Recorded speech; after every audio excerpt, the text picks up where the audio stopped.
नमो अरिहन्ताणं नमो सिद्धाणं नमो आयर्याणं नमो वज्रायाणं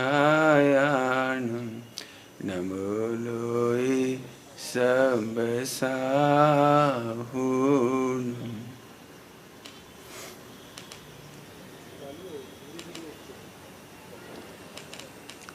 मंगलम भगवान वीरो मंगलम गौतमगुणी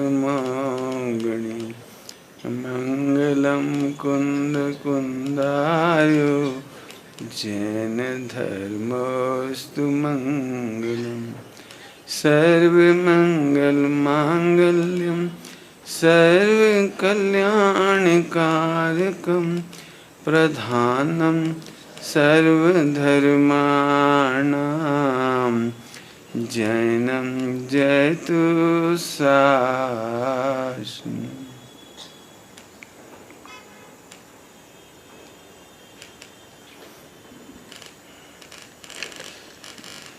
इस बार का नागपुर प्रवास पेरेंटिंग के लिए है और पेरेंटिंग नाम तो पेरेंटिंग है, लेकिन स्वाध्याय का अभाव है, इसलिए सिखानी पड़ रही है। मेरी पहली प्रेरणा यही होगी कि सभी लोग चारों अनियों का स्वाध्याय करें। यदि स्वाध्याय करेंगे तो ये सिखाना नहीं पड़े। लेकिन पूजनीय पंडित साहब ब्रह्मचारी रविंद्र कुमार जी साहब, जिनका जीवन पथ दर्शन यहाँ पर भी है, इस सब कीड़े मेरे ऊपर आएंगे भैया।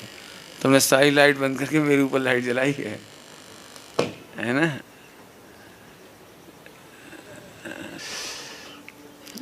वो यहाँ अपने विभाग में भी है, बिक्री विभाग में, जीवन पथ दर्शन। मैं तो ज़रूर चाहूँगा हर व्यक्ति के हाथ में हो और ज़रूर पढ़ें। उनमें से कुछ चैप्टर समझ लीजिए मैं आपको पढ़ा रहा हूँ। आज की तारीख में स्वाध्याय नहीं है, और उस स्वाध्याय नहीं होने से हम गाइडेड तो हैं, एनवायरनमेंट कह लीजिए, हम उससे गाइडेड हैं। आज की तारीख में जो हम देखते हैं उससे हम प्रभावित होते हैं। जो कुछ हमें दिखता है उसे हम सही मान लेते हैं, आदर्श मान लेते हैं, सुख का साधन मान लेते हैं। मेरी इच्छा तो यह है कि हम सब मिलकर के बहुत जम के डिस्कस करें। जैसे पार्लियामेंट होता है, वहाँ डिस्कस होते हैं सब्जेक्ट, ऐसे हमारे बीच में सब्जेक्ट डिस्कस होने चाहिए। इससे बहुत फ़ायदा होगा। आप डिस्कस करें, मैं कुछ बिंदु आपके बीच में रख रहा हूँ, आप उनका विचार करें। सबको पसंद आएगी मेरी बात ये मैं नहीं कह सकता हूँ, क्योंकि बड़ी दुर्लभ है ये बात।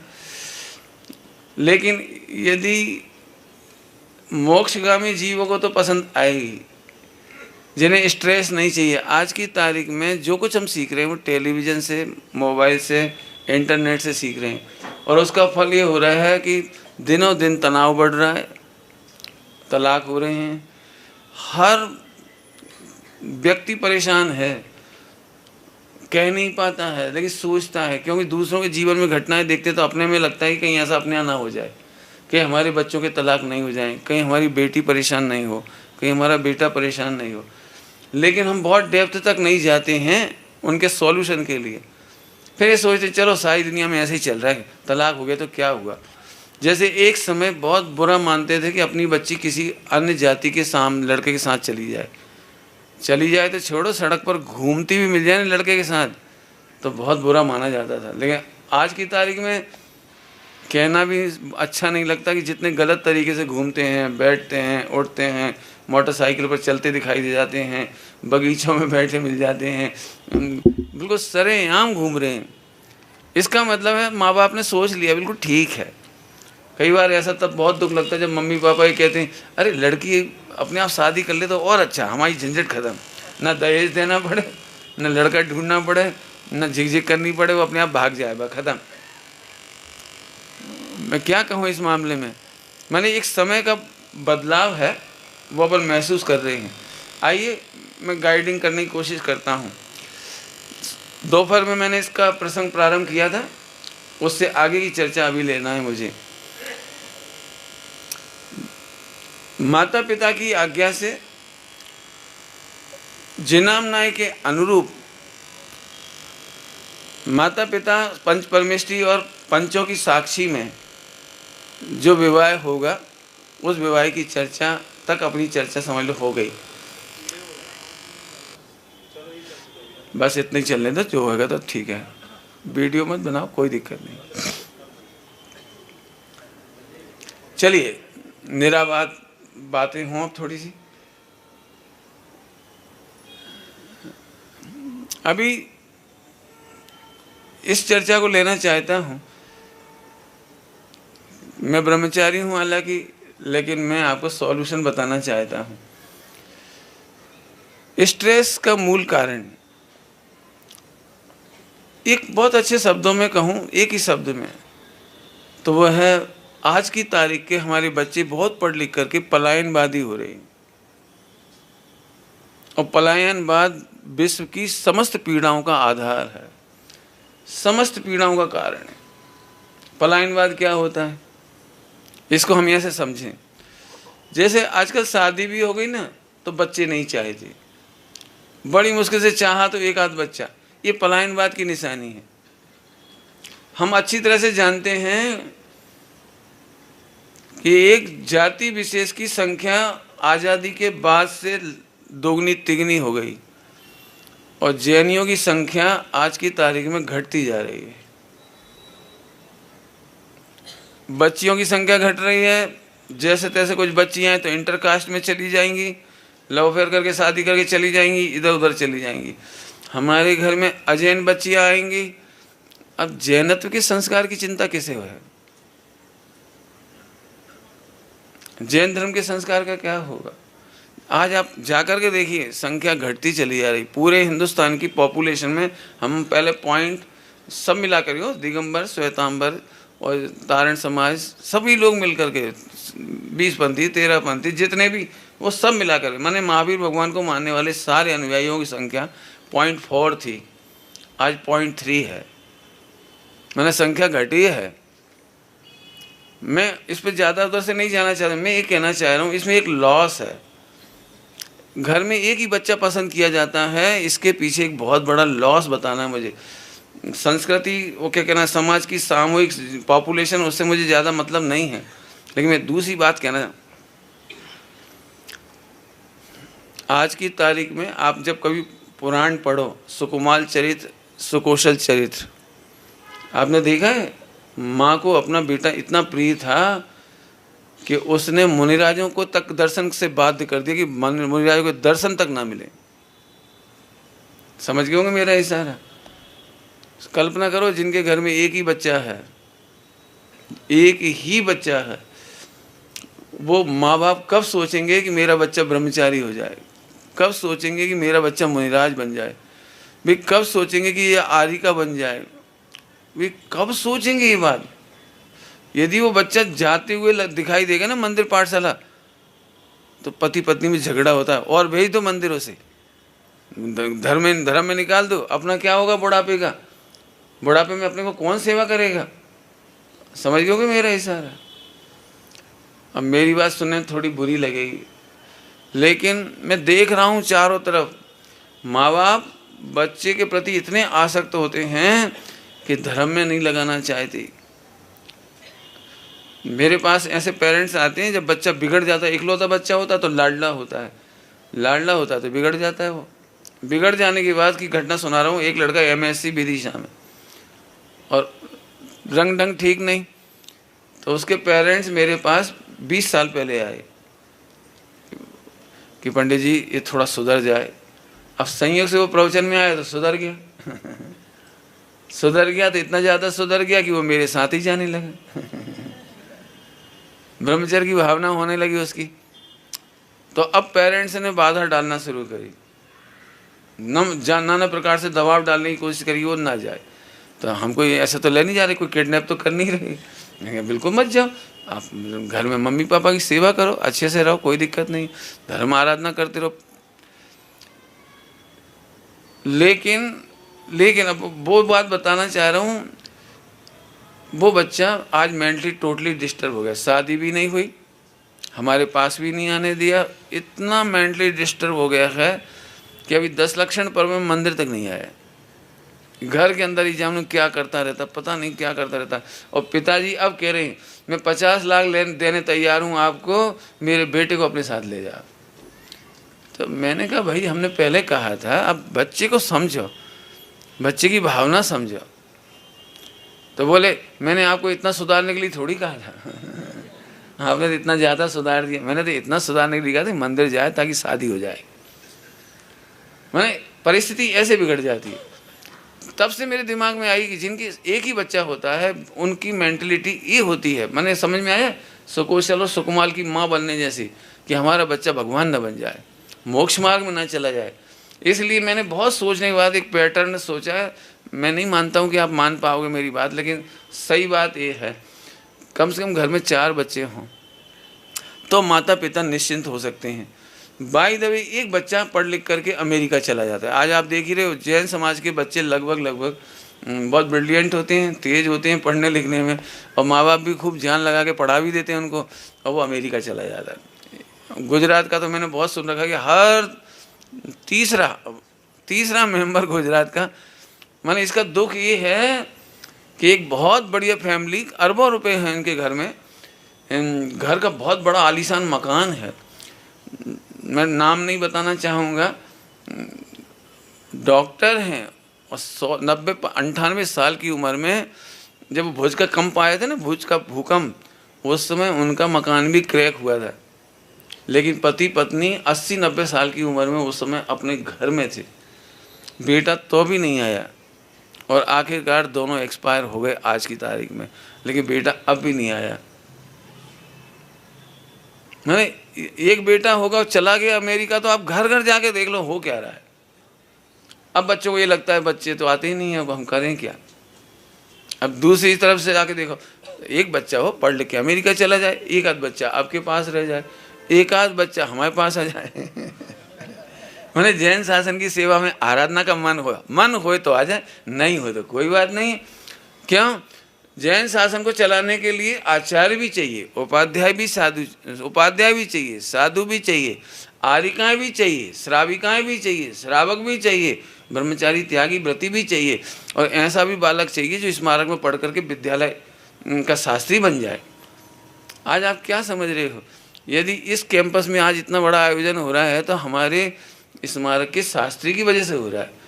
इन लोगों ने जो शास्त्री किया है, उन्होंने जो गंगा फैलाई है, राकेश जी ने और विपिन जी ने, और हमारे और बहुत विद्यार्थी यहाँ पर, आज उन्हीं की वजह से इतना अपना एक माहौल बन गया। नहीं तो इस परिसर में कौन कल्पना कर रहा था। आज इतना बड़ा संकुल आप बनाने जा रहे हो, वो वाला भी बड़ा वाला, तो वो भी इस आधार पर कि हमारे पास शास्त्री हैं। आज इतने लोगों के भी बैठने की कल्पना हम नहीं कर सकते थे। तो हमें सर्वांग सोचना चाहिए। अब 3 बच्चों की बात हो गई, अब मान लो चौथा बच्चे की बात क्यों कह रहे हो पंडित जी आप। एक आपके पास रह गया, एक अमेरिका चला गया, एक धर्म में चला गया, एक रिस्क के लिए रखो बाई दबे एक्सीडेंट हो जाए, एक आध ऊपर चला जाए, बीमार हो जाए, बाई दबे नहीं हो, वो तो मैं नहीं चाहता कि हो जाए, लेकिन रिस्क तो रहती है ना। एक आध रिस्क के लिए होना चाहिए, कवरिंग भी होना चाहिए थोड़ी बहुत रिस्क कवर करने वाली बात। एक आध बच्ची हुई तो ससुराल चली जाएगी। तो मेरा माने सोच ऐसा है। आपको इसके बाद मेरे जो पैटर्न, मैंने क्या कहना चाहिए, पैटर्न पसंद नहीं आया आपकी मर्जी है, लेकिन ये पलायनवाद है ना, इसलिए हम इसको पसंद नहीं करते। कौन बच्चों को पाले, झंझट माले। इसी में एक बात और जुड़ जाती है, बच्चे घर में आए और हम चेक कराने पहुंच गए, ये बात बहुत दुखद है। आप बड़ी मुश्किल से, कोई जीव बड़ी मुश्किल से अनंत भव क्रॉस करने के बाद अनंत भवों का पुण्य हो जो जैन कुल में जन्मे। आपको नहीं मालूम आपका बालक, आपकी बालिका आचार्य बन सकते हैं। आचार्य कुन जैसा उपकार कर सकते हैं, वे कांजी स्वामी जैसा उपकार कर सकते हैं, वे तमाम आरिकाओं जैसा उपकार कर सकते हैं, साधु साध्वी जैसा उपकार कर सकते हैं, ब्रह्मचारी त्यागी व्रती हो सकते हैं। देश के लिए यदि हम वहाँ की भाषा में कहें तो बहुत बड़ा वैज्ञानिक दे सकता है, कोई डॉक्टर दे सकते हैं आप, बहुत बड़ा देश के लिए। अरे राष्ट्रपति और प्रधानमंत्री बन सकता है। मैंने लौकिक की तरफ से कह रहे, हमारी तरफ से कहेंगे तो हम धार्मिक कहेंगे। हमारे गुरुजी एक बहुत अच्छी बात कहते हैं, सुनने जैसी बात। कई बार लोगों को ऐसा लगता है 4 बच्चे आ जाएंगे तो फिर पालेंगे कैसे, फिर खर्चा बहुत है पंडित जी, एक एक बच्चे को पढ़ाने में 1-1 करोड़ लग जाता है।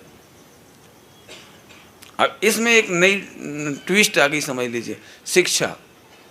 एक दिन हम शिक्षा प्रणाली पे पूरी चर्चा करना चाहेंगे, अभी उसको नहीं छेड़ना चाहेंगे। शिक्षा प्रणाली में बच्चों की शिक्षा और बच्चियों की शिक्षा, इस पर तो बिल्कुल संसद बैठनी चाहिए अपन लोगों की। हमें निर्णय करना चाहिए हम पढ़ा क्या रहे हैं। आपके दुख का मूल कारण वर्तमान की शिक्षा प्रणाली है। मैं कुल 2,500-3,000 रुपये लगे मेरी पढ़ाई के, 2,500-3,000 रुपये टोटल, और मैं डबल एम मास्टर हूँ। मतलब डबल मास्टर मैंने M.Com और MA मैंने पढ़ाई कर ली पूरी, मेरी पूरी पढ़ाई हो गई। और आजकल की तारीख में 7% बच्चों को इंजीनियरिंग में नौकरी मिल रही है और 93% बेरोजगार है। लेकिन एक एक बेरोजगार बच्चा 40-40 लाख का, 50-50 लाख का है, 60-60 लाख का है, और उसने ट्यूशन कोचिंग में बहुत खर्चा किया हो तो 1-1 करोड़ का है। एक एक डॉक्टर बन रहा है। हमारे ज़माने में डॉक्टर मुश्किल से 10-5 हज़ार रुपये में बन जाती, 10-5 हज़ार रुपये। आजकल तो 60-70 लाख रुपए तो व्यापम में डोनेशन दे देते हैं। 60-60 लाख, 1-1 करोड़ रुपया तो डोनेशन सीट मिल जाती है। मैंने आज की तारीख में कितना भी कम खर्चा करो तो 1 करोड़ 2 करोड़ रुपए से कम का एक डॉक्टर नहीं बन रहा। पहले अपन ये तो नक्की करो हमें पढ़ाना क्या है। ऐसी शिक्षा प्रणाली है। मैं नहीं कह रहा हूँ ये बात, आप चाहें तो हमारे जो राष्ट्रपति थे कलाम साहब, आप उनके विचार पढ़ लीजिए। हमारे बापू गांधी जी के विचार पढ़ लीजिए आप। गांधी जी इसको कहते थे अर्थकरी विद्या, माने पैसा कमाने वाली विद्या। कलाम साहब कहते हैं कि आज की शिक्षा प्रणाली का सबसे बड़ा दोष है कि इसमें नैतिक मूल्यों का ह्रास हो रहा है। मैंने बहुत खराब, मैं थोड़े 2-4 एग्जाम्पल दूं तो जल्दी समझ में आ जाएंगे आपको बात।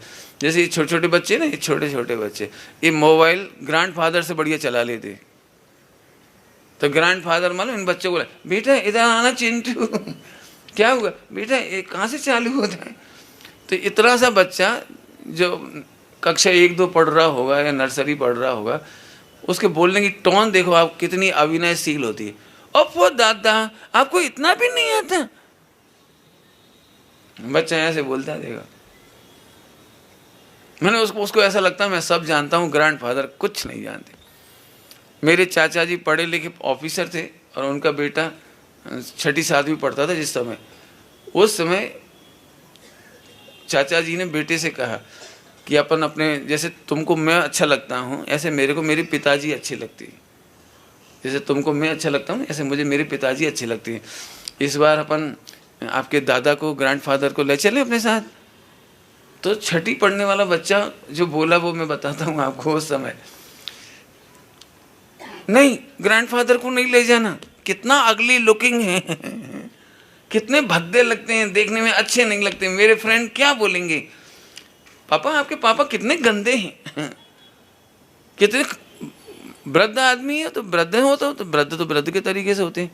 मैंने वो बच्चे ने ऐसा बोला और चाचा जी एक दिन के लिए भी जिंदगी में अपने साथ नहीं ले गए। मैंने बच्चों के पढ़ने की स्टाइल कुछ ऐसी हो गई। आप देख लो आज घर घर में एक झगड़ा है। जिस तरह की पढ़ाई हो रही है उसमें बच्चे अपने मम्मी पापा से सलाह लेना, अनुमति लेना, विनय सहित आज्ञा मांगना, ये तो भूल ही गए। यदि थोड़ा भी समर्थ है बच्चा तो ऐसे बोलता है, पापा आज मैं लेट आऊँगा, फॉर योर काइंड इन्फॉर्मेशन। वो भी बहुत अच्छा बच्चा हो तो हाँ, मैंने अनुमति नहीं ले, पिताजी मैं जाऊँ या नहीं जाऊँ, इस प्रयोजन से जा रहा हूँ, मेले में जा रहा हूँ या ऑफिस में जा रहा हूँ, पार्टी में जा रहा हूँ या क्लब में जा रहा हूँ, कहाँ जा रहा हूँ, वो बच्चे से पापा से पूछता नहीं है। और यही हाल बच्चियों का है। मैंने वो पूछना ही नहीं चाहते। पूछना माने उन्हें ऐसा लगता है जैसे जेल में बंद, क्यों पूछे, क्या हम समझते नहीं हैं। अब आप कल्पना करो रामचंद्र जी का जीवन चरित्र कैसा है, पढ़े लिखे उसका नाम था। ध्यान रखना, मैं आपको ये कहना चाह रहा हूँ, पढ़ाई शिक्षा का फल ये होना चाहिए कि बच्चों में विनय आए, सेवा भावना बढ़े, माता पिता की समाधि कराने का भाव हो, उन्हें निराकुल रखने का भाव हो, उनके चरणों में अपना जीवन यापन करने में उन्हें अपनी महानता भासित हो, गरिमा भासित हो, समाज में अपना स्थान बनाने में गौरव लगे। अब जी बातें आज खत्म होती चली जा रही। तो शिक्षा प्रणाली एक तरफ महंगी हो रही है और ये चीजें सीखने को मिल रही हैं बच्चों को। आज की तारीख में शिक्षा प्रणाली मुझे ज़्यादा कहना तो नहीं, लेकिन बीच में बात आई इसलिए मैं कह रहा हूँ। मेरी बहुत सारे बच्चियों से हॉस्टलों में बात होती है। हॉस्टलों मतलब आत्मा आरती ट्रस्ट में जाना होता है, उदयपुर में होता है, और भी समाज के बच्चे मिलते हैं। तो जब मैं उनसे पूछता हूँ आप क्या पढ़ना चाह रहे हो, कैरियर क्या बनाना चाह रहे हो, तो वही बताते सारे हम सीए बनना चाहते हैं, इंजीनियर बनना चाहते हैं, डॉक्टर बनना चाहते। तो मैंने पूछा उनसे कि क्या आपका हस्बैंड नहीं कमाएगा, आपको ही कमाना पड़ेगा सब कुछ, फिर रसोई कौन बनाएगा, बच्चों को कौन पालेगा, सास ससुर की सेवा कौन करेगा। माने बहुत बड़ा जिम्मेदारी वाला पार्ट तो कोई पूछता ही नहीं। तो बच्चियां मुस्कुरा कहती हैं हमें ऐसा घर नहीं चाहिए जिसमें सास ससुर हो। आजकल की बच्चियां साफ कह देती जेठ वगैरह हो तो हमको शादी नहीं करना, हमको ऐसा आदमी चाहिए जो अकेला रहता हो। लेकिन भाई अकेले रहोगे तब आपको पता क्या होगा, आपके सील पर 100 अफसर होंगे, 1000 अफसर होंगे। अकेले नहीं रह सकते आप। पति एक्सपायर हो जाएगा फिर क्या करोगे, पति बीमार हो तो क्या करोगे, बच्चे होंगे तो क्या होगा, और आस पड़ोस की नजरें खराब होंगी तब क्या होगा।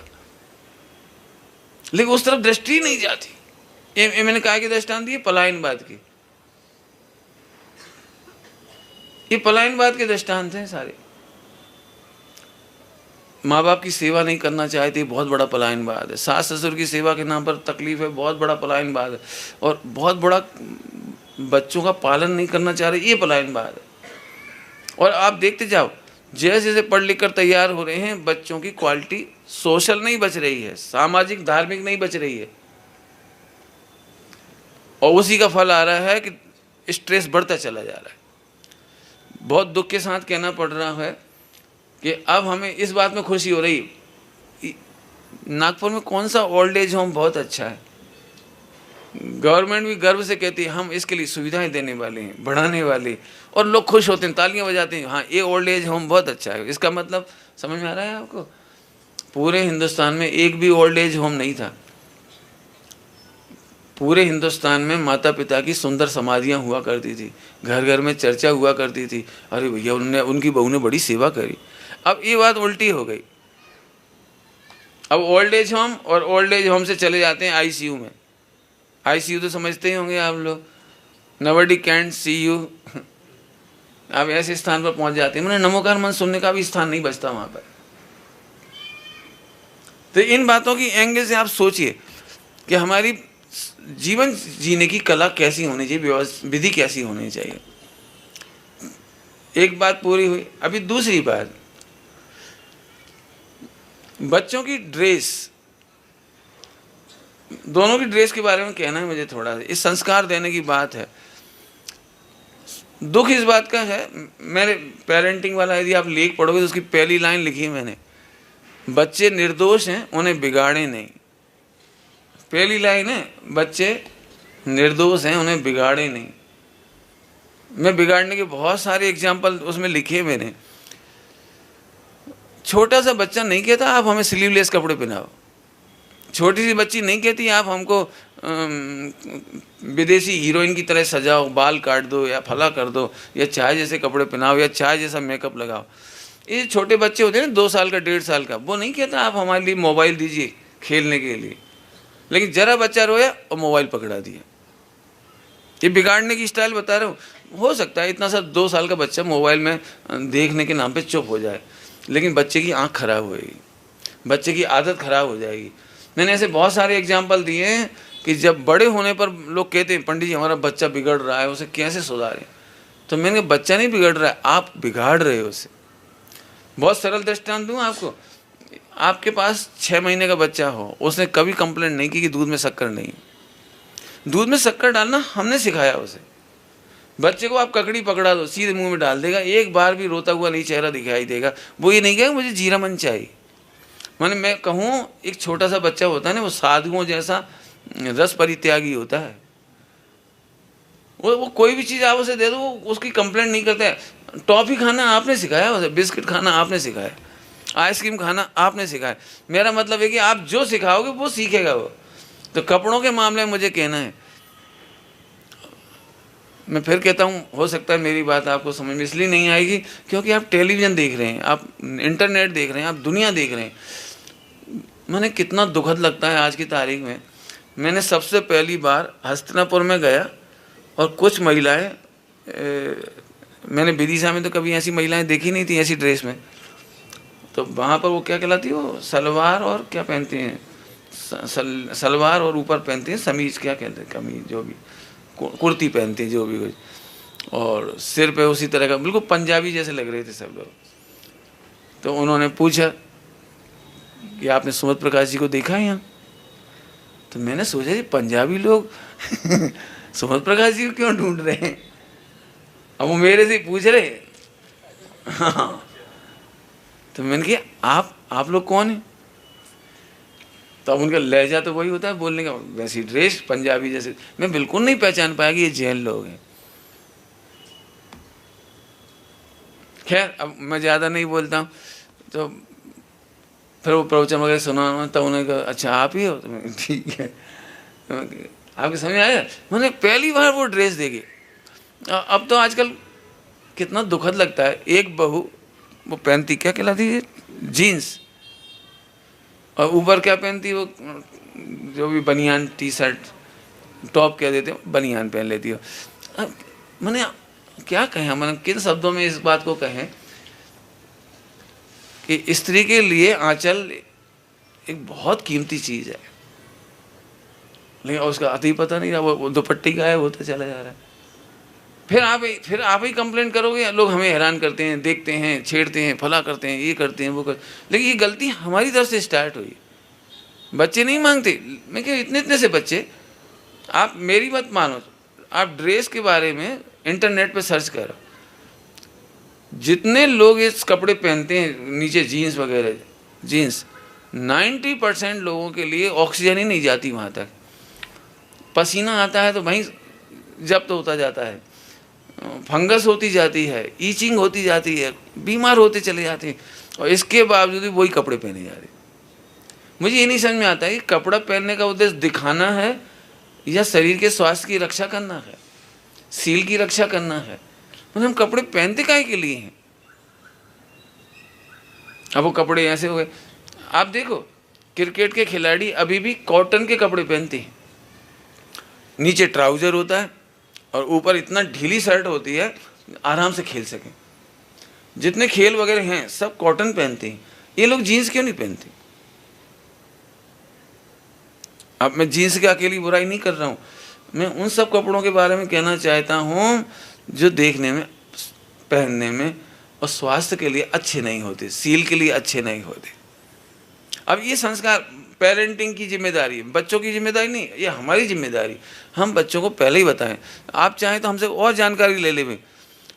जीन्स का कपड़ा सबसे पहले इसलिए बनाया गया था, इसकी हिस्ट्री पढ़ लेना जाकर के आप, कि जो लोग बहुत काम करते हैं ना, मशीनें, बड़ी बड़ी भारी मशीनें उठाना रखना, ज़मीन पर लेटना, कार के नीचे लेट करके, सड़क पर लेट करके काम करना, ऊपर चढ़ चढ़ करके काम करना, तो उन लोगों के लिए जीन्स का आविष्कार हुआ था। मोटे टाट पट्टे जैसी, कभी धोना ना पड़े, भारी धोने में पड़े, वो ऐसी इसलिए बनाई थी। और उसमें इसलिए पॉकेट लगाई थी, दो इधर दो इधर, दो इधर दो इधर, दो इधर, ऐसे जगह जगह क्यों लगाई गई थी? अब इतने ऊपर वो चढ़ गए तो वहीं कहीं उन्हें पेंचकस निकाल लिया या खुरस लिया, यहाँ से वो निकाल लिया प्लास, यहाँ से कर लिया। फिर कोई जितने औजार चाहिए थे उन्होंने तो अपनी आवश्यकता के अनुसार बनाई थी वो पॉकेट। लेकिन अभी तो फिर भी पॉकेट कम हो गई। थोड़े ही समय पहले हम देखते थे बच्चों की लंबी चौड़ी पॉकेट, इधर से इधर, 3-3, 6-6, 8-8, काहे के लिए भैया? बैठने में मुश्किल, बच्चे बैठ नहीं पाते। अब मुनि भगवंतों के सामने, मंदिर के सामने जाकर के बैठ ही नहीं सकते बेचारे, वो आड़े टेढ़े बैठेंगे, फिर वो कमर तो खराब होना ही है, पैर और घुटने तो खराब होने ही है, बाकी अंदर का स्वास्थ्य, स्किन डिसीज तो होनी है। ये लड़कों के लिए कह रहा हूँ, बच्चियों के लिए मेरे को तो कहने में भी अच्छा नहीं लगता है, लेकिन फिर भी थोड़ी थोड़ी बात जरूर बताना चाह रहा हूँ। बच्चों को संस्कार यदि आप सही नहीं दोगे तो आपको प्रॉब्लम होगी। और आप सब प्रॉब्लम में रहेंगी जब श्रावक, तो जैन समाज की हानि तो होगी, जैन धर्म की उन्नति नहीं हो सकती। तो बच्चियों के कपड़े ये ध्यान रखना। और बच्चों के कपड़ों में मुझे एक बात और कहनी है थोड़ी सी। बच्चे जो बैठे हैं अपने गुरुकुल के, विद्यापीठ के बच्चे हैं, सब लोग ध्यान से सुनना बेटे। हो सकता है मैंने पहले भी कहा हो, मैं अभी भी कह रहा हूँ, बच्चे यदि अंदर बनियान ना पहने और शर्ट ना पहने तो पैंट इतने नीचे सरक गए हैं वो देखने में अच्छे नहीं लगते। अंडरवियर इतनी छोटी बनने लगी हैं कि यदि मम्मी भाई भी घर में, बहन किसी के सामने यदि भाई जब कपड़े बदलना हो, पैंट चेंज करना हो, तो शर्म की बात हो जाए। झुक नहीं सकते, आजकल के बच्चे झुक नहीं सकते। मोटरसाइकिल पर पीछे बैठे जा रहे हों और यदि शर्ट ना हो तो आप देखो क्या स्थिति होती है। तो बच्चों के लिए सबको ध्यान रखना कि इन इस तरह के कपड़े नहीं होना, बच्चियों के लिए भी ऐसे कपड़े नहीं होना।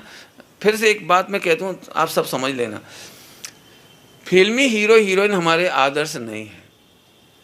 क्या बोला हमने? फिल्मी हीरो हीरोइन हमारे आदर्श नहीं है। वे तो करोड़ों रुपए का वो पैसे लेते हैं, वो मॉडलिंग करते हैं, मॉडलिंग, और उनको तो पिक्चरों में काम करने पर उन्हें तो सब पैसे मिलते हैं, कपड़ों के भी पैसे मिलते हैं उन्हें। तो खिलाड़ियों को खेलने के पैसे मिलते हैं। क्या क्या तुम्हारी जैसा 6-6 करोड़ 10-10 करोड़ में कैसे बिक जाते हैं खिलाड़ी। उनको तो मॉडलिंग और प्रचार करना है। लेकिन हम इन बातों को जरूर समझें। कुल मिलाकर इतना मुझे कहना है कि ये अवेयरनेस पेरेंटिंग की है, मैंने माँ बाप की है। हम बच्चों को कुछ पेरेंटिंग करें उससे पहले हमें समझना चाहिए कि बच्चों की ड्रेस कैसी हो, खान पान कैसा हो, खेल कूद कैसा हो। अभी खेल कूद के संस्कार की बात करो, समझ ही गए होंगे आप लोग। बच्चों की बीमारी की मूल जड़ है कि आउटडोर गेम खत्म होते जा रहे, मोबाइल में गेम खेल रहे। इसका पीछे भी एक वो वाली बात फिर बताता हूँ मैं। हमारे ज़माने में तो हमने टीवी नहीं देखा, हमारे ज़माने में तो मोबाइल गेम वगैरह तो थे ही नहीं हमारे ज़माने में। लेकिन उसका एक कारण था, हमें मोहल्ले में इतने सारे बच्चे थे, और परिवार में और घर में ही इतने बच्चे थे, 4-4 6-6 भाई बहन होते थे, तो आपस में ही खेलते रहते थे, एक दूसरे का ध्यान रखते थे, पढ़ते थे, पढ़ाते थे, एक दूसरे को पढ़ाते थे। आजकल के बच्चे जब अकेले होते हैं तो मम्मी के पास एक ही उपाय है, मोबाइल खेलो। अब वो बेचारा मोबाइल का आदी हो गया। मैंने अपने घर में देखा, भतीजा है, अकेला रहता है तो मोबाइल से खेलता रहता है। लेकिन जिस दिन 3-4 कजिन मिल जाते हैं, मोबाइल छूता ही नहीं है वो, और खूब खेलता है आराम से, आउटडोर गेम खूब खेलते हैं। तो बच्चों के खेल आपको सेट करने हैं। बच्चा क्या देखे टीवी पर, ये आपको सेट करना है।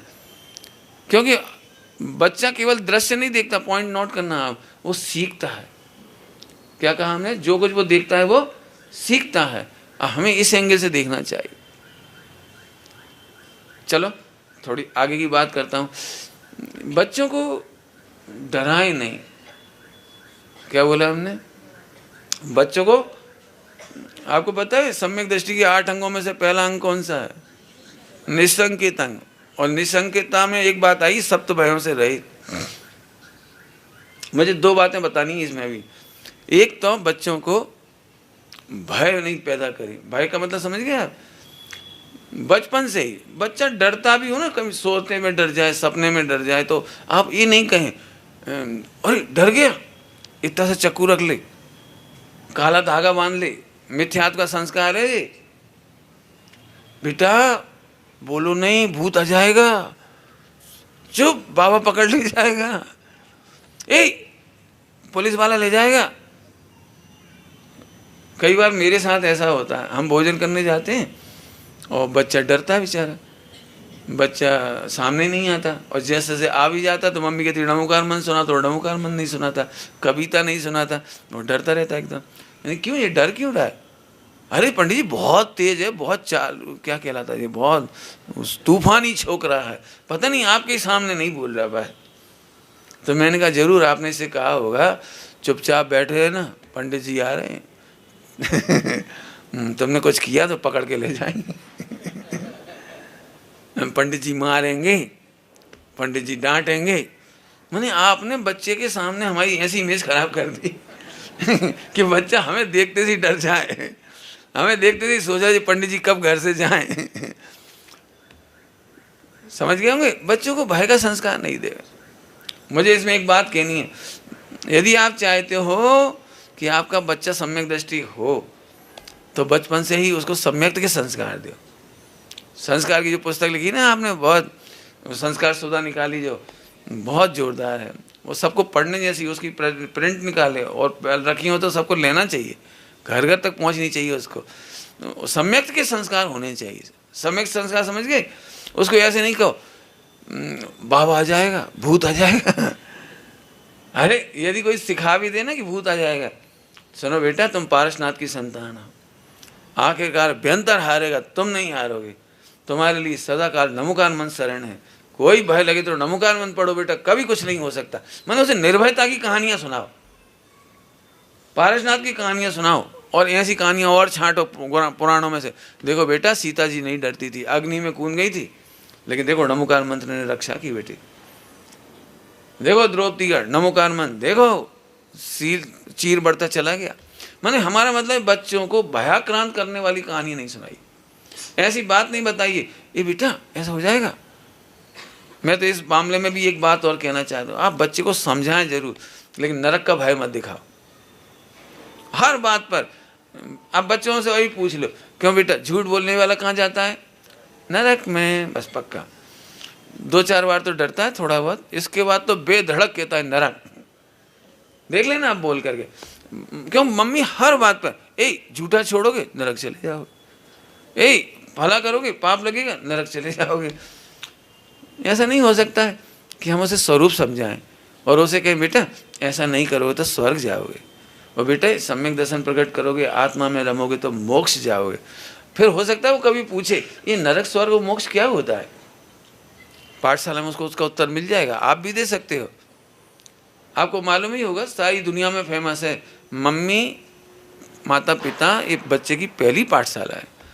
यदि आप सम्यक दर्शन चाहते हैं तो बच्चे से सम्यक दर्शन की बातें करिए, सम्यक का माहौल बनाइए, उसे भयभीत मत करिए।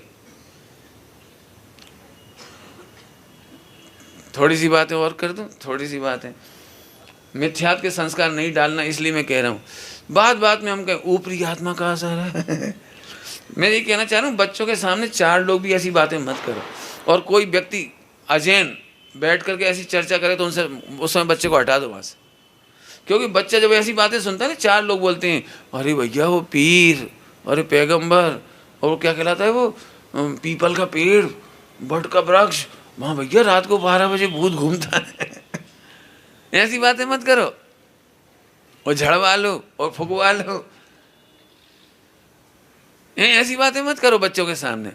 बच्चे ध्यान रखना, बच्चे किताबों में से शायद हो सकता है 10-20 बार में सीखे, लेकिन माहौल से एक बार में सीख जाते। क्या बोला मैंने आपको? बच्चे माहौल में एक बार में सीखते। आप देख लेना, यदि आप डरते होगे तो आपका बच्चा भी डरपोक होगा, आप वीरता की बातें करोगे तो आपका बच्चा भी वीरता की बातें करेगा। संस्कार बहुत प्रकार के हैं, जैसे हमने भय की बात करी, ऐसे बहुत सारे। बोलो आप क्या क्या चाहते हो, तो मैंने तो लिस्ट बनाई, आपका तो लिस्ट पढ़ के सुना दूं, पूरे तो मैं सुनाऊंगा तो बहुत समय लग जाएगा। यदि आप चाहते हैं ना बच्चे में 10 धर्म के संस्कार हों ताकि वो मुनि बनकर के मोक्ष जा सके, तो सुनो, आप क्षमा का वातावरण बनाइए, बच्चा क्षमा सीख जाएगा। आप विनय का व्यवहार करिए, बच्चा विनय सीख जाएगा।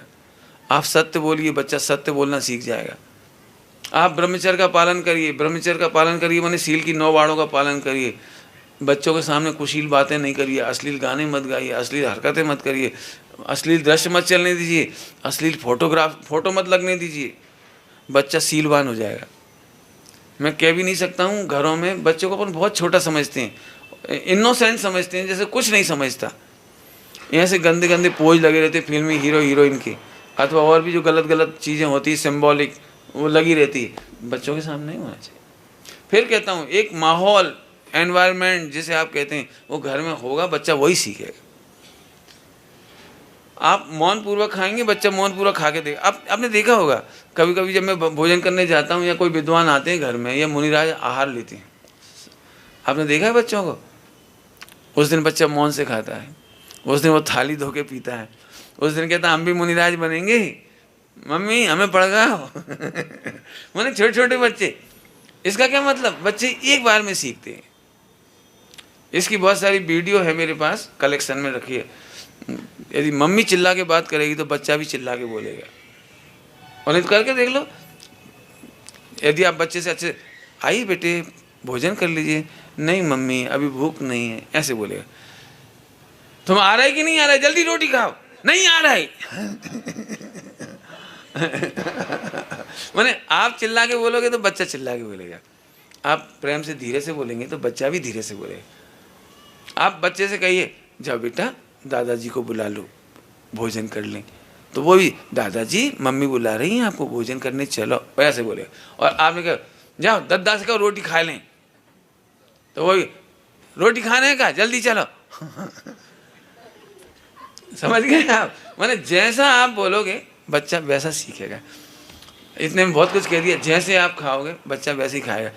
मैं कई बार बड़े लोगों को देखता हूँ, छोटों से तो नहीं कह सकता इस समय, मैं बड़े लोगों को देखता हूँ पापड़ जैसी चीज तोड़ने के लिए 2 ही हाथ। पापड़ तोड़ने में क्या रखा है जो 2 ही हाथ से तोड़ते, इतनी नरम रोटी बेचारी उसे 2 हाथ से तोड़ रहे। यहाँ तक कि बर्फी खाना होगी ना तो बर्फी को भी 2 हाथ से। मैं कुछ कहना चाह रहा हूँ, मुझे 2 हाथ से भोजन करने का संस्कार अच्छा नहीं लगता। इसकी तकलीफ कब आएगी पता है, जब आप मेरे साथ भोजन करो या कभी बड़े बुजुर्गों के साथ भोजन करो या जो सोत का भोजन करते हैं उनके साथ भोजन करो। अब आपने ऐसा कर लिया, अब हमने कहा जरा चक्कू देना, तो आपने जूठे हाथ से चक्कू दे दिया, अब चक्कू जूठा हो गया। हमने कहा जरा पूरी का टिफिन देना, आपने पूरी का टिफिन दिया तो वही जूठा हो गया। अब हमने पूरी मांगी तो आपने उसमें हाथ डाल दिया, तो वो भी चला गया काम से।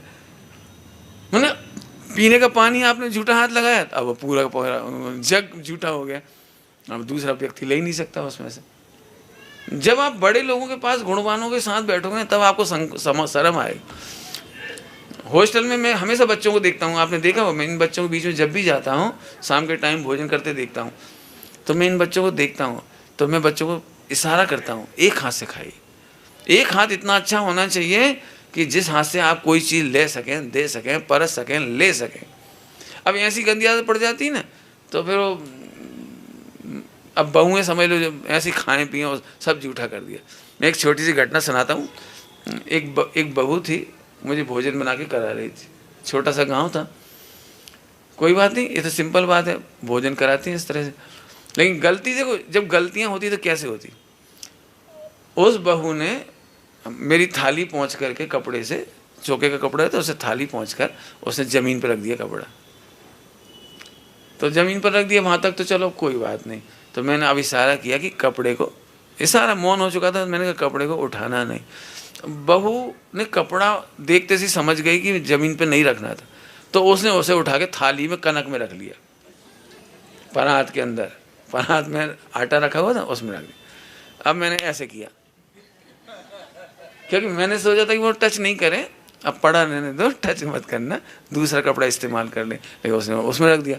अब जैसे ही मैंने सिर पर ऐसे करा तो अब वो और समझ गई, अरे अपन ने गलती कर दी, ज़मीन का कपड़ा इसमें रख दिया, इसमें नहीं रखना चाहिए था। तो फिर पंडित जी उठना मत प्लीज़, मैं दूसरा आटा उसन देती हूँ। तो उसने वही कपड़े का हाथ और वही कनक का हाथ, बिल्कुल सकरे हाथ, उसने आटे में डाल दिए। मैंने फिर हाथ ऐसे किया। अब मैंने कहा आप टेंशन नहीं करो, बिल्कुल, मतलब टेंशन क्या करो, मैंने इशारा किया कुछ मत करो, आप छुओ भी मत। वो दाल सब्जी वहीं रखी थी, चावल रखे थे, मैंने दाल सब्जी चावल परस लिए और चुपचाप खा लिया। मैंने कहा अब मेरा भोजन अच्छे से हो गया, डोंट वरी, आगे से सही रहना बस, छुट्टी। अब गलती कैसे होती समझ में आ गई कुछ। अच्छा खासा बूरा रखा है, सकरे हाथ बूरे में डाल दिए, पूरा बूरा सत्यानाश। सकरे हाथ घी में लगाए, 4 किलो का घी का टीन खराब हो गया। अरे पता ही नहीं लगती, छोटी छोटी बात है। इसलिए बच्चों को छोटे छोटे काम करने का संस्कार डालो। मैं इस मामले में सबसे ज़्यादा भाग्यशाली हूँ मेरे घर में। क्यों भाग्यशाली? मैं सबसे बड़ा था घर में, और मम्मी को जब भी काम नहीं करना रहता था, कोई बात होती थी, तो मुझे छोटी उम्र से संवारो, छोंक लगाओ, 1 चम्मच तेल डाल दो, ऐसे मैंने उन्होंने छोटे छोटे काम। अब बच्चे थे ना छोटे छोटे, और गर्मी के दिनों में बाहर खेलने जाना नहीं है, तो मम्मी के साथ गेहूँ धुलवा रहे, पापड़ बेल रहे, फला कर रहे। मम्मी कहती एक काम करो, रसगुल्ला बनाना है, तुम माँ बाप को सही कर दो, तब तक हम ऐसा काम कर रहे, तुम जी शक्कर की चाशनी चला। ऐसे धीरे धीरे करके सारे काम सीख गए। तो उस समय डांट पड़ती थी, कोई चीज़ ज़मीन पर रख दी, चक्कू ज़मीन पर रख दिया। अभी बहुत लोगों की आदत होती है चक्कू ज़मीन पर रखने की। अभी आपको ऐसा लग रहा है मैं घर की बातें बता रहा हूँ, लेकिन आपको मैं मंदिर की बात कहूँ, जो लोग घर में गलती करते वो मंदिर में भी गलती करते। मंदिर में क्या कहूँ आपको, ढोक दिया भगवान के सामने और ज़मीन पे हाथ रख के उठे और फिर भगवान का चेहरा स्पर्श कर दिया कपड़े से, पानी चेहरा पूरे स्पर्श कर रहे। मैंने आपने अपने ज़मीन के हाथ, पैरों के हाथ भगवान को लगा दिए। कपड़ा थाली में रखने के बजाय आपने उधर ही रख दिया और फिर उसी से इस्तेमाल कर लिया। मैंने ऐसी गलतियाँ बहुत होती हैं।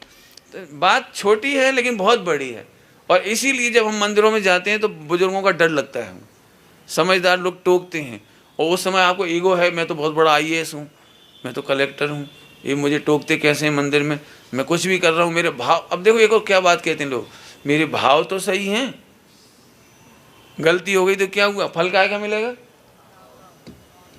फल तो भाव का मिलेगा। लेकिन भाई साहब, कोई आपके साथ ढंग से भोजन नहीं कराए तो आपको कैसा लगता है? केवल गलती की बात नहीं है, वो भी सामने वाला कि मेरा तो भाव अच्छा है। क्यों? कोई पैरों में हाथ लगा करके, चप्पल जूते में हाथ लगा कर आपको रोटी परसे तो आपको कैसा लगेगा? आपको ही बुरा लगेगा। इसका मतलब ये है कि भाव शुद्धि नहीं है, काय शुद्धि भी होनी चाहिए, मन शुद्धि भी, वचन शुद्धि भी और काय शुद्धि भी होनी चाहिए। समझ में आया? 10 धर्म की बात चल रही थी, 10 धर्मों के संस्कार डालो, सत्य बोलोगे सत्य के संस्कार आ जाएंगे। आपने देखा हो, आप लोग व्रत उपवास करते हो तो छोटी छोटी बच्चे कहते हैं, बच्चियां कहते हैं मम्मी हम भी उपवास करेंगे, तो बिल्कुल संस्कार डालो। आप ये मत करो तू 8 साल की है उपवास मत कर, भूखी मरेगी, रोएगी, ऐसे नहीं बोलो। आपको उपवास करना है जरूर करो बेटे, भूख लगेगी तो क्या करोगे, पूछो उसी से। हम नहीं खाएंगे, हाँ शाबाश, तेरी वीरता की बात है, नहीं खाना, लेकिन एक काम करो बेटे, भूख लगे तो दूध पी लेना। एक काम करो, 2 बार का नियम रख लो आज, जब 2 बार का बढ़िया हो जाए तो 1 बार का करना, अगली बार उपवास कर ले। मैंने उस बच्चे की भावनाएं मत तोड़ो आप। तो 10 धर्मों के संस्कार डालो आप, 5 पाप के अणुव्रतों के, 5 पाप के त्याग के अणुव्रतों के संस्कार डालो। अणुव्रतों का पाठ है मेरे पास, मैं आपको दे सकता हूँ, आप ले लीजिए, पढ़ लीजिए, सुनना हो तो सुन भी सकते हैं आप उसको, और क्लासेस में जरूर उसे पढ़ाएं। 5 अणुव्रतों के संस्कार बच्चों में जरूर डालना चाहिए।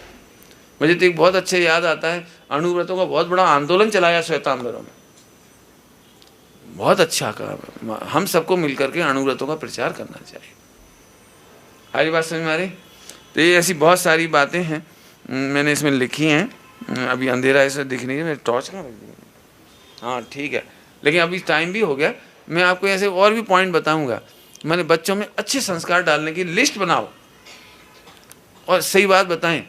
एक मुझे क्या कहलाता है, गायत्री मंच कहलाता है, क्या कहलाता है, गायत्री यज्ञ, गायत्री पीठ वाले, उनका एक बहुत अच्छा स्लोगन है, हम सुधरेंगे और बच्चे अपने आप सुधर जाएंगे। सच्ची बात है कि बच्चों को कह के मत सुधारो, करके सुधार, अपन खुद करके दिखाओ। जो काम हम करते हैं बच्चे अपने आप करते हैं। एक अंतिम बात कह करके बात पूरी करेंगे अभी की। आपने देखा होगा, मम्मी रसोई बनाती तो बच्ची भी 33 खिलौनों से रसोई बनाती है। पापा यदि डॉक्टर है ना, और डॉक्टरों की बातें करते हैं, ऑपरेशन की बातें करते हैं, तो छोटे छोटे बच्चे डॉक्टर का गेम खेलते हैं। ये छोटे छोटे बच्चे स्कूल से आते हैं ना, तो 8-10 बच्चों को बिठा लेते हैं, बैठो, sit down, open your book, A for Apple, बच्चे वो पढ़ाई लगे। माने बच्चे जो देखते हैं वो सीखते हैं। अब बोलो आपको क्या बनाना है, बच्चों को कैसा बनाना है, ये हमारे हाथ में है। इतनी चर्चा अपन ने की है, समय आने पर और चर्चा करेंगे। ओम नमः शिवाय। वस्त्र के संबंध में जो आपने चर्चा बच्चों के साथ में की है, हाँ जी, उसके साथ में आपने जवाबदारी पेरेंट्स पे डाली है। हाँ जी, इसके ऊपर जवाबदारी है, पेरेंट्स को कौन संभालेगा?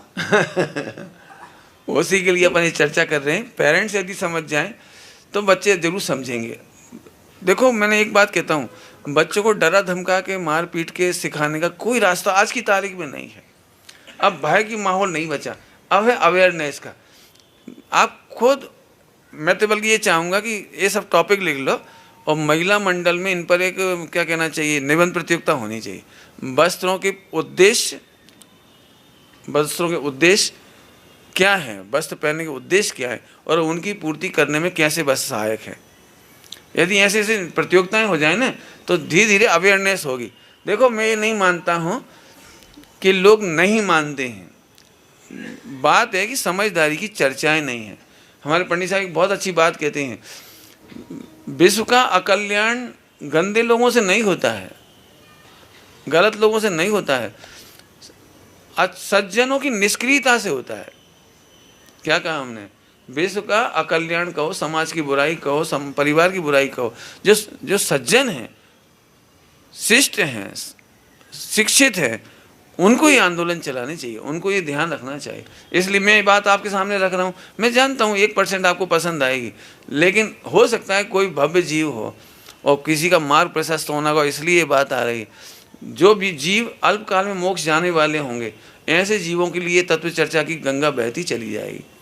चारों अनियों की चर्चा होना चाहिए, इसलिए चरणानियों की मुख्यता से इस बार ये हम सारी बातें एक साथ रखना चाह रहे हैं। मैं बच्चों के संबंध में बहुत सारी बातें बताऊंगा अभी आपको, जो कभी नहीं बताई हैं। ऐसी चर्चाएं भी धीरे धीरे आएंगी। बहुत बढ़िया। और बच्चों को भी मैं अवेयर करना चाहता हूँ। और एक आजकल की तारीख में बहुत अच्छी बात है कि इनके बारे में सारे विचार आप इंटरनेट से भी पढ़ सकते हो। जैसे मैं जीन्स के बारे में कहा, बच्चियों के बारे में तो देख करके क्या कहें। फिल्मी हीरोइनों के मामले में एक ही लाइन कहता हूँ कि बेश्याएँ भी अपने भाई की मर्यादा रखती होंगी, लेकिन फिल्मी हीरोइन तो ना अपने भाई की, ना अपने बेटे की, ना अपने माँ बाप की, किसी की मर्यादा नहीं रखती, किसी की मर्यादा। माने गंदे से गंदे, हल्के से हल्के लोगों के सामने जिस तरह के कपड़े पहनना वो करना करते हैं, वो हमें तो सोचने में भी अच्छा नहीं लगता। एक बच्चा बोला हमारे पाठशाला में भोपाल में कि वो हीरोइन बहुत अच्छी है, बहुत अच्छा नाचती है, ऐसा ऐसा बच्चे बोले पाठशाला में। तो मैंने कहा अच्छा, यदि तुम्हारी सिस्टर उस स्थान पे नाचती है, ऐसे ही कपड़े पहनती और ऐसे ही नहाने का दृश्य देती और ऐसे हीरो के साथ करती, तो आपको कैसा लगता? तो बच्चा एकदम बोला, हे गंदी बात, हमारी बहन को ऐसा नहीं करने देंगे हम। ये सच्ची घटना है भोपाल की, हम नहीं करने देंगे। तो मैंने जब अपनी बहन को अच्छा नहीं लगता तो उसको, वो भी तो किसी की बहन होगी बेटी, वो भी तो किसी की पत्नी होगी, वो भी तो किसी की माँ होगी। मैं आपको क्या कहूँ, पूरे बॉम्बे की जो हीरोइनें हैं, इनका एक लेख निकला था बहुत अच्छा। उन हीरोइनों ने ये कहा था, एक पीड़ा व्यक्त की थी कि लोग हमारी गलतियों की सज़ा हमारे बच्चों को क्यों देते। आज कितना आसान लगता है लड़कियों को अफेयर की बातें करना, डेटिंग पे जाना, इसके साथ फ़ोटो खिंचवा लेना, उसके साथ उल्टे सीधे काम कर लेना, नाचना गाना। लेकिन जब इनके बच्चे होते हैं और स्कूल जाते हैं, तब सारे लड़के उनकी मजाक उड़ाते, तेरी मम्मी तो, तेरी मम्मी तो, तेरी मम्मी तो ऐसा ऐसा। तो वो पोज दिखा दिखा के तो बच्चों को स्कूल जाना मुश्किल हो जाता है। आप सोचिए, इस मामले में हमें बच्चों के सामने गलत आदर्श नहीं देने चाहिए। नेक्स्ट, सील की डेफिनेशन क्या है, मर्दों के लिए और औरतों के लिए? बहुत बढ़िया, बहुत अच्छा, दोनों के लिए है। लिखित में दिया है मैंने पूरा, इसका पूरा लिखित में बहुत विस्तार से है। सीलवान दोनों को होना है। शेर सुदर्शन यदि सीलवान है तो बच्चियां भी है। मैंने इसलिए एक बात कही, बच्चियों के कपड़े हैं तो बच्चों के भी कपड़ों की बात की मैंने। ऐसे नहीं, मैं अभी थोड़े आने वाले समय में और कहूँगा। यदि आप मेरा अणुव्रत वाला देखें, वो 8 मूल गुण, 8 मूल गुण की चर्चा में लड़कों के लिए भी पूरी बातें बताई हैं। अभी मात्र कपड़े की बात कही। जैसे लड़कों के लिए ये बात मैं बहुत कहता हूँ कि बेटे कभी भी माँ बहन की ऐसी सेक्सी गालियाँ मत बको। इतना बुरा लगता है जब कोई पुरुष अपनी बहन के सामने, माँ के सामने या किसी के भी सामने गाली बकते हैं। बहुत शर्म की बात, मैंने बिल्कुल असिस्ट है एकदम टोटली। ऐसे ही बच्चों के लिए मैंने एक बात कही, आप रावण बनना तो नहीं, लेकिन किसी रावण को सपोर्ट भी नहीं करना। यदि कोई आपसे कहता है ना मोटरसाइकिल दे दो, मैं आता हूँ, 500 रुपये दे दो जरा, एक आता हूँ, एक लड़की से मेरी डेटिंग चैटिंग चल रही है, जरा पैसे देना, मैं उसको गिफ्ट दे दूँ, आप ऐसे रावण का भी सहयोग नहीं करना। इस पर तो एक पूरी 1-1.5 घंटे का मैं लेक्चर करूँगा, यदि समय रहेगा तो सील के ऊपर पूरा 1-1.5 घंटे का लेक्चर करूँगा। और यदि आप लेना चाहें तो मैं उसके ऊपर लिखित है पूरा। मैंने लड़कों के लिए भी उतना ही लिखा है और बच्चियों के लिए भी, अपनी बच्चियाँ जानकर, अपनी बहन जान करके उनके लिए भी पूरी बात लिखी है। बहुत बढ़िया, पूरी चर्चा बाद में आ जाएगी इसकी। हाँ, लास्ट क्वेश्चन। हाँ जी। आज की ये ज्वलंत समस्या है कि मोबाइल बच्चे बहुत देखते हैं। हाँ जी। और इसमें क्या होता है कि सुबह का भोजन तो बच्चे कर लेते हैं बिना मोबाइल की, क्योंकि उस समय क्या रहता है कि सूर्यास्त का कुछ चक्कर नहीं होता। लेकिन शाम का समय, हाँ यदि वो उनको हमें सूर्यास्त के पहले भोजन कराना है तो बहुत जल्दी रहती है, और हाँ। वो उनको कोई धार्मिक कोई ऐसी कार्टून वगैरह जो बिलाल जी द्वारा हैं वो दिखाते हैं, और वो जल्दी से भोजन कर लेते हैं। और इस चक्कर में आपने बता तो दिया कि मोबाइल नहीं देखें, लेकिन उसका उपाय क्या करें, बच्चे कैसे बच्चा जल्दी भोजन कर ले, तो ये पूरा पार्लियामेंट का सब सवाल है। अपन सब मिलके डिस्कस करें, क्यों करना आपको, मेरे पास तो कोई है नहीं।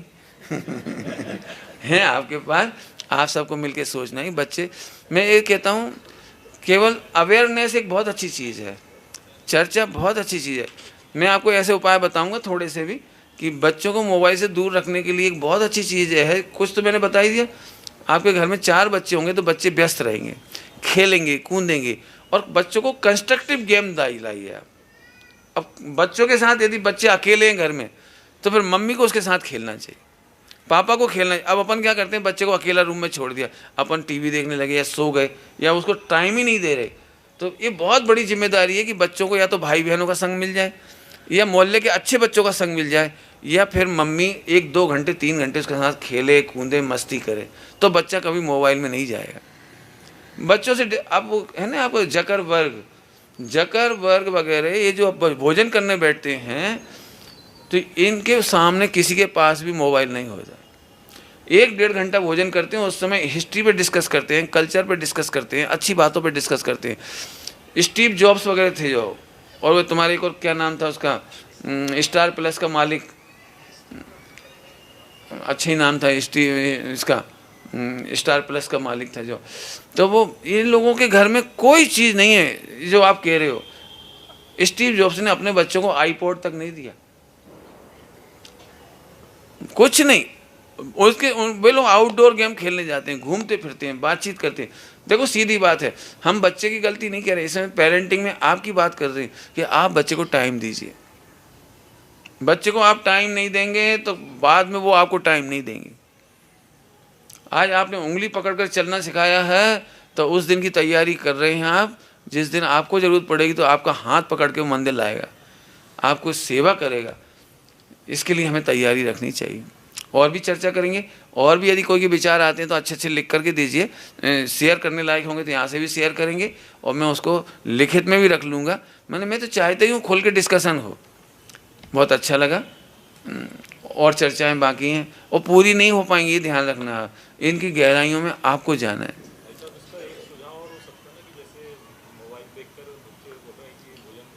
हाँ जी,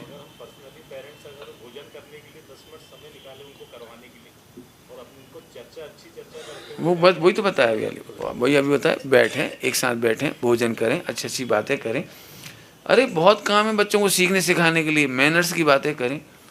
मैंने एक वो बनाया, क्या कहना था, चार्ट, बच्चों को किस उम्र में कौन कौन सा काम कैसे सिखाया जाए, वो सब मैं बताऊंगा धीरे धीरे।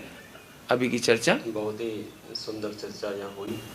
हमारा देश विविधताओं भरा देश है, सबके रहन सहन खान पान बहुत विविधताएं हैं, और कभी कभी हम उसमें इतने आदतन हो जाते हैं कि हमारी वेशभूषा हमारे खान पान के अगेंस्ट कुछ बात आती है तो हमें वो पार्शलिटी में दिखाई देती है। हम अपनी भूमिका, अपना गुणस्थान, अपनी पारिवारिक परिस्थितियाँ, देश काल की परिस्थितियाँ आदि अनेक पहलुओं पर विचार करके व्यवहारिक जीवन को उन्नत बनाने का प्रयास करेंगे, ऐसी मेरी भावना है। देखो एक बात है, मैं शुरू से ही कह रहा हूँ, जो बात मैंने इशारे से की है शुरू से ही, कि आज स्ट्रेस हो क्यों रहा है, बाप बेटे के रिश्ते बिगड़ क्यों रहे हैं, परिवार उजड़ क्यों रहा है, तलाक हो क्यों रहे हैं, और भयंकर पीड़ाओं में गुजर रहे हैं। आज पहले की तुलना में पढ़ाई ज़्यादा है, कमाई ज़्यादा है, घर में संपत्ति ज़्यादा है, लेकिन स्ट्रेस उससे कई गुना है। आज वो दृश्य नहीं दिखाई देते। पंडित साहब एक बहुत अच्छी बात कहते हैं, मैं कह रहा हूँ आपके बीच में, जब भाई के लिए सत्ता छोड़ता है तो रामायण की रचना होती है, और जब भाई सत्ता के लिए भाई से लड़ाई करता है तो महाभारत की रचना होती है। बताओ आज ऐसे भाई कहाँ मिलेंगे हमें, ऐसे भाई कहाँ मिलेंगे जो सत्ता पैसे के लिए अपना सब कुछ छोड़ देवे भाई के लिए। माने ऐसे जो माहौल बदल रही है, हो क्यों रहा है। एक ज़माना था, आधी रात को भी विश्वास होता था, कोई आदमी आता था उसे घर में प्रवेश देते थे, सुलाते थे, भोजन कराते थे। और आज की तारीख में ये हो गया कि हमें भाई घर में ना आ जाए। यदि थोड़े ही ज़्यादा दिन रह जाए ना कोई बच्चा, तो ऐसा लगता है, ऐसा ना हो कि अब जब हमारे कोई पालना पड़े। मैंने ये हो क्यों रहा है ऐसा? इसीलिए अपन ये सब चर्चाएं कर रहे हैं। तो मैं समझता हूँ आपको पॉजिटिव भी लगेगा, और चाहे 1% भी सुधार हो, लेकिन ये सुधार होना चाहिए और सुधार के लिए चर्चाएं होनी चाहिए। और भी आप समय का ध्यान रखिए। कल